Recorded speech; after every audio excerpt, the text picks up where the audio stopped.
Hi, dito tayo ngayon sa sa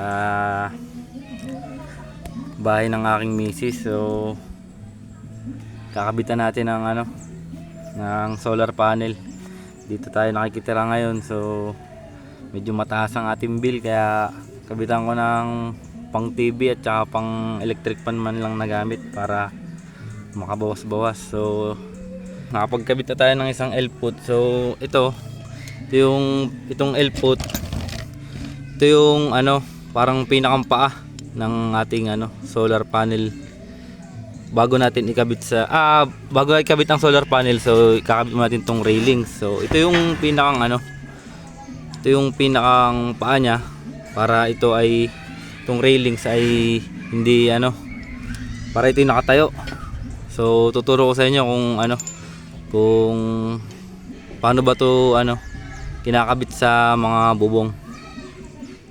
So ang first step, tatanggalin muna natin yung yung luma na yung existing na na text screw ng bahay.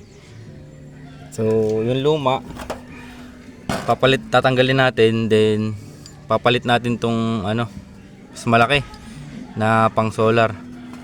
Bago kasabay na nung paglubog nito ay itong L-foot, parang kagaya nito. So ayan, natanggal na natin yung isa bago kinabit natin kinabit na natin yung bago na kasama yung L-foot. So yun lang. Papakita ko sa inyo, papalitan natin to. So lalagyan natin ng L-foot. Ito yung luma niyang lumang text screw, yung tatanggalin natin kasi mas maliit siya, kaya hindi natin siya magagamit.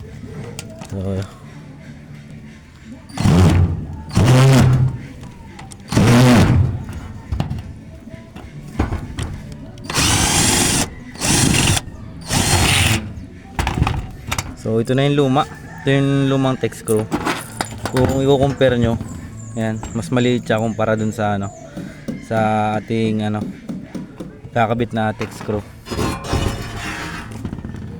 Ayun, lalagyan natin siya ng bulka seal para hindi magkaroon ng leak. So yun lang. Na yung ikakabit natin na text screw. So pupesto lang natin siya ng ganito. So saka natin ibabaon, meron na siyang bulka seal. So yun. Hi. So ito, natapos natin yung railings na gagawin natin. Kung pinakita ko sa inyo kanina, so ito meron siyang bulka seal. Ito yung text screw na ginagamit natin sa solar. So ganito yung tinanggal natin. So inulit-ulit ko lang yung pagtatanggal, then kabit, tanggal, kabit, then yun hanggang sa nakakompleto na tayo ng isang railings. Then inulit-ulit ko lang, nakakompleto tayo ng dalawang railings.